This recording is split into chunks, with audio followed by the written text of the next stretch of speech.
Assalamualaikum dan selamat petang. Kami dari kumpulan 12 ingin membentangkan perihal Akta Pendidikan 1946, Pembentukan dan Kandungan.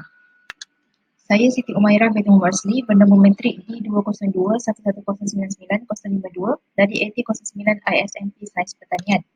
Sebagai pendahuluan, Akta Pendidikan 1946 merupakan suatu akta untuk mengadakan peruntukan bagi pendidikan dan bagi perkara-perkara berkaitan dengannya. Sebenarnya, Akta Pendidikan 1946 ini merupakan lanjutan dan pembaharuan dari Akta Pelajaran 1961. Akta Pendidikan 1946 terbahagi pada 16 bahagian dan 17 peraturan yang berkaitan dengan pendidikan. Seterusnya, kepentingan penggubalan Akta Pendidikan 1946 ke arah melestarikan pendidikan Malaysia. Yang pertama ialah sebagai garis panduan untuk rujukan pelaksanaan pendidikan. Kedua, untuk menjadikan sistem pendidikan lebih sistematik. Ketiga, demi memartabatkan bahasa Melayu. Keempat, menyediakan kurikulum kebangsaan dan sistem peperiksaan yang sama. Kelima, digubal untuk mengambil kira kepentingan semua kaum. Dan yang terakhir adalah untuk mempertingkatkan pendidikan teknik. Poin pertama, untuk menjadikan sistem pendidikan lebih sistematik. Dengan panduan Akta Pendidikan 1946, konsep sistem pendidikan kebangsaan dimantapkan dengan meliputi semua peringkat persekolahan dari peringkat pendidikan prasekolah hingga ke peringkat pendidikan tinggi dan juga merangkumi semua kategori sekolah iaitu sekolah kerajaan, sekolah bantuan kerajaan dan sekolah swasta. Hal ini dapat dibuktikan dengan Seksyen 15 dan Seksyen 16 dalam Akta Pendidikan 1946 yang telah memperjelaskan tentang sistem pendidikan kebangsaan yang meliputi semua peringkat dan jenis sekolah atau institusi pendidikan kecuali sekolah ekspatriat. Yang kedua, sebagai garis panduan atau rujukan pelaksanaan pendidikan. Akta Pendidikan 1946 memantapkan sistem pendidikan kebangsaan sejajar dengan perubahan masa dengan mengutamakan ilmu pengetahuan sebagai penentu utama ke arah tujuan negara dan penyelamat bangsa supaya dapat menjadikan Malaysia sebagai pusat kecemerlangan pendidikan bermutu tinggi. Di samping itu, Akta Pendidikan 1946 juga melahirkan tenaga kerja dan rakyat yang mempunyai daya inovasi dan kreatif serta menyumbangkan fikiran dan tenaga terhadap keharmonian dan kemakmuran keluarga, masyarakat dan negara seperti termaktub dalam falsafah pendidikan kebangsaan. Yang ketiga, demi memartabatkan bahasa Melayu. Akta Pendidikan 1946 mengukuhkan kedudukan bahasa Melayu dengan peruntukannya sebagai bahasa pengantar utama dalam sistem pendidikan kebangsaan dan mata pelajaran teras. Demikian itu, bahasa Melayu telah dijadikan sebagai mata pelajaran yang wajib diajar di semua sekolah dan di institusi pendidikan. Menurut Seksyen 17 dalam Akta Pendidikan 1946, bahasa Melayu merupakan bahasa penghantar utama di semua sekolah atau institusi, namun ada kelonggaran di sekolah jenis kebangsaan atau sekolah-sekolah lain yang diberi pengecualian. Kepentingan seterusnya adalah untuk menyediakan kurikulum kebangsaan dan sistem peperiksaan yang sama. Kurikulum semua jenis dan kategori sekolah akan selaras dengan kehendak negara apabila kurikulum kebangsaan yang diperuntukkan dalam Akta Pendidikan 1946 wajib diguna oleh semua pihak. Oleh itu, murid-murid dari semua jenis dan kategori sekolah akan disediakan untuk mengambil peperiksaan yang ditetapkan oleh kerajaan. Demikian itu, kita dapat menggunakan penilaian atau pengukuran yang sama tentang pencapaian murid-murid dari sekolah-sekolah di negara kita bagi melestarikan pendidikan di negara kita. Di samping itu, ianya digubal untuk mengambil kira kepentingan semua kaum. Akta Pendidikan 1946 melestarikan pendidikan di Malaysia dengan mengambil kira kepentingan semua kaum dan mengekalkan status quo sekolah rendah jenis kebangsaan dan juga 60 buah sekolah jenis swasta. Dan hal tersebut, sekolah-sekolah tersebut, lembaga pengelola dan sekolah confirming dan sekolah mission kekal mengambil unified examination. Selain itu, Akta Pendidikan 1946 juga memperuntukkan pengajaran bahasa suku kaum di negara ini sekiranya didapati munasabah dan praktik diadakan. Demikian itu, perpaduan dan permuafakatan antara rakyat Malaysia yang berbilang kaum dapat terjamin. Dan yang terakhir sekali, mempertingkatkan pendidikan teknik. Demi melestarikan pendidikan di Malaysia, Akta Pendidikan 1946 menumpu perhatian kepada kemahiran dan teknikal selaras dengan kecenderungan terhadap pendidikan sains dan teknologi bagi memenuhi tenaga kerja dalam sektor tersebut. Akta Pendidikan 1946 telah menukar taraf sekolah vokasional kepada sekolah teknik dan membolehkan politeknik untuk mengadakan program kerjasama dengan mana-mana institusi, perbadanan atau organisasi perindustrian untuk mengendalikan kursus teknik atau vokasional, program latihan dan program pertukaran sama ada dalam atau luar negara.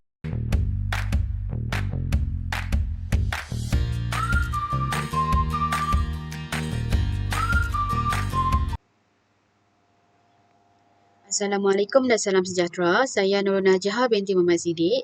Nombor metrik D2021-1099054 dan saya akan membentangkan tentang subtopik iaitu Pembandingan Kandungan Akta Pendidikan 1996 dan Akta Pelajaran 1961 dalam mempengaruhi perkembangan pendidikan negara. Terdapat persamaan antara Akta Pendidikan 1996 dan Akta Pelajaran 1961. Antaranya ialah kedua-duanya berpaksikan Penyata Razak 1956. Selain itu, kurikulum kebangsaan dikuatkuasakan bagi Akta Pelajaran 1961. Pembangunan sekolah vokasional untuk melatih tenaga kerja juga merupakan salah satu kandungan dalam kedua-dua akta ini. Di samping itu, Akta Pendidikan 1996 serta Akta Pelajaran 1961 telah menggariskan pendidikan rendah sebagai asas mencapai 3M iaitu membaca, menulis dan mengira. Seterusnya, bahasa Melayu dikukuhkan sebagai bahasa pengantar dan mata pelajaran teras merupakan salah satu tujuan kedua-dua akta ini ditubuhkan. Akta Pendidikan 1996 serta Akta Pelajaran 1961 juga memupuk perpaduan rakyat melalui pembangunan budaya, sosial, ekonomi dan politik. Terdapat juga perbezaan antara Akta Pendidikan 1996 dan Akta Pelajaran 1961 iaitu dari aspek sekolah menengah yang mana sekolah bantuan kerajaan sepenuhnya bagi Akta Pelajaran 1961 ialah sekolah rendah kebangsaan dan sekolah menengah kebangsaan sahaja. Tetapi dalam Akta Pendidikan 1996 yang mana sekolah rendah, sekolah menengah, SRJKT, SRJKC dan sekolah menengah kebangsaan iaitu SMK merupakan sekolah bantuan kerajaan sepenuhnya. Seterusnya dalam isu kurikulum kebangsaan yang mana tiada peruntukan dalam hal ini bagi Akta Pelajaran 1961 tetapi telah memperuntukkan semua sekolah perlu mengikut kurikulum kebangsaan melainkan yang dikecualikan dalam Seksyen 18 bagi Akta Pendidikan 1996.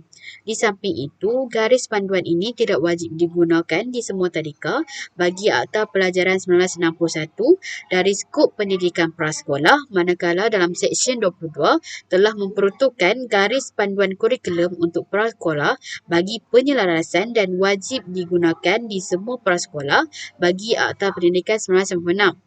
Justru itu, pendidikan swasta bagi Akta Pelajaran 1961 hanyalah terbatas kepada peringkat sekolah dan institusi kemahiran tetapi dibolehkan dilaksanakan pada semua peringkat pendidikan dengan syarat mematuhi undang-undang yang telah ditetapkan.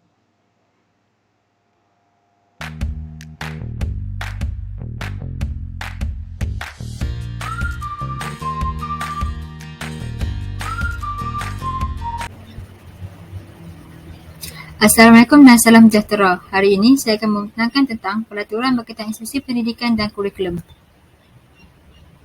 Nama saya Nama Syirah binti Ali. Saya daripada program AT09. Saya daripada Fakulti Teknik dan Vokasional. Nama matrik D202110990446. Akta Pendidikan 1996 atau juga dikenali sebagai Akta 550 mengandungi peraturan-peraturan mengikut kursus Seksyen 130 yang mempunyai 16 bahagian dan 17 peraturan yang berkaitan dengan sistem pendidikan di Malaysia. Secara ringkasnya, peraturan-peraturan tersebut boleh dikelompokkan kepada 4 kategori iaitu peraturan berkaitan institusi pendidikan, peraturan berkaitan kurikulum, peraturan berkaitan bahan pendidikan dan peraturan berkaitan masyarakat. Peraturan berkaitan institusi pendidikan ialah institusi pendidikan swasta, pendidikan khas, pendidikan Islam, bahasa kebangsaan dan pendidikan guru. Antara peraturan berkaitan institusi pendidikan ialah institusi pendidikan swasta. Institusi pendidikan swasta IPS ialah institusi bukan bantuan kerajaan dan ianya dibiayai sepenuhnya oleh sektor swasta. Institusi pendidikan swasta menyediakan pendidikan rendah atau menengah atau kedua-duanya yang dikehendaki mematuhi kehendak kurikulum kebangsaan. Bagi institusi pendidikan swasta yang menyediakan pendidikan lepasan menengah, dikehendaki melaksanakan pembelajaran bagi mata pelajaran bahasa kebangsaan, pengajar Melayu, bahasa Inggeris, pengajar Inggeris, pendidikan Islam bagi pelajar Islam serta pendidikan moral bagi pelajar bukan Islam. Pelajar asing dikecualikan daripada peraturan ini.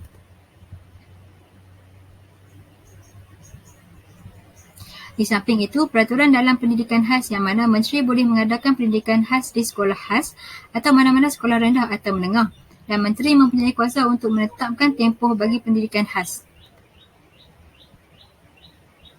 Seterusnya, pendidikan Islam iaitu pendidikan Islam wajib diajar kepada setiap murid di semua jenis sekolah sekiranya terdapat 5 orang atau lebih orang Islam di sekolah tersebut. Justru itu telah diperuntukkan dengan jelas bahawa bahasa kebangsaan iaitu bahasa Melayu sebagai bahasa pengantar utama dalam sistem pendidikan kebangsaan. Akhir sekali, pendidikan guru juga merupakan salah satu peraturan berkaitan institusi pendidikan yang diperkenalkan.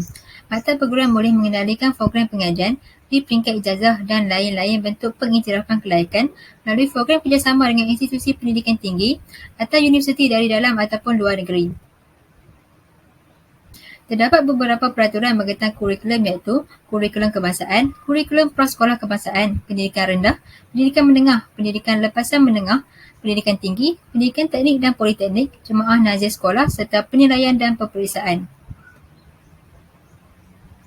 Seterusnya, peraturan berkaitan kurikulum mempunyai 9 cabang, antaranya ialah kurikulum kebangsaan yang wajib digunakan di semua jenis sekolah dalam sistem pendidikan. Kurikulum kebangsaan adalah suatu program pendidikan yang termasuk kurikulum dan kegiatan ko-kurikulum yang merangkumi semua pengetahuan, kemahiran, norma, nilai, unsur kebudayaan dan kepercayaan.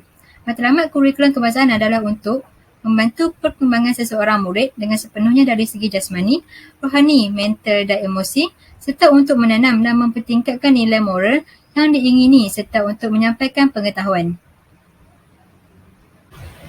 Justru itu, kurikulum prasekolah kebangsaan juga diperkenalkan di mana telah diperuntukkan sebahagian daripada sistem pendidikan kebangsaan. Oleh itu, semua tadika diwajibkan menggunakan garis pandang kurikulum prasekolah yang dikeluarkan oleh Kementerian Pendidikan serta Menteri Pendidikan boleh menumbuh dan menyelenggara tadika. Seterusnya, peraturan berkaitan pendidikan rendah iaitu kursus pengajian pada peringkat rendah yang direncanakan bagi tempoh 5 hingga 7 tahun pengajian. Selain itu, peraturan berkaitan pendidikan menengah telah dibahagikan kepada 3 jenis iaitu sekolah menengah akademik, sekolah menengah teknik dan sekolah menengah daripada apa-apa perihal lain yang ditentukan oleh Menteri dari semasa ke semasa. Kesemua jenis pendidikan ini telah dikuatkuasakan di sekolah menengah kebangsaan.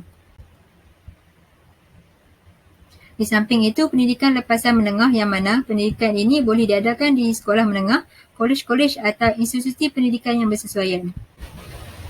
Malahan pula, pendidikan tinggi juga diperkenalkan untuk mempertingkatkan penyertaan penduduk bagi kumpulan umur antara 19 hingga 24 tahun supaya mendapat pendidikan tinggi.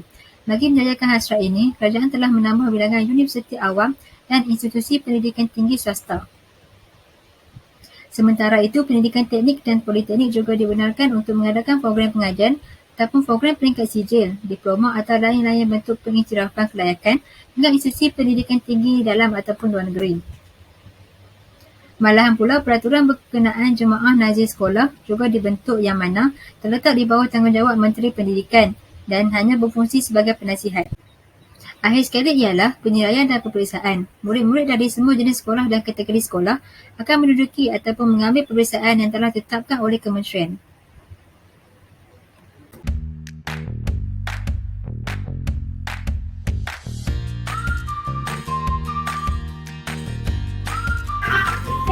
Assalamualaikum dan salam sejahtera. Saya akan menyambung pembincangan mengenai kesesuaian Akta Pendidikan 1996 dalam menghadapi perubahan pendidikan di Malaysia.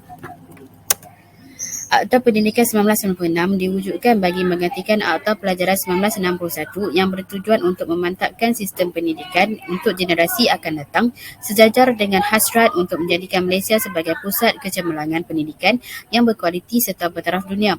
Selain itu, pendidikan ini mempunyai peranan penting dalam menjayakan wawasan negara demi mencapai taraf negara maju dari segi kemajuan ekonomi, keadilan sosial dan kekuatan rohani, moral dan etika ke arah mewujudkan masyarakat yang demokratik, bersatu padu dan dinamik.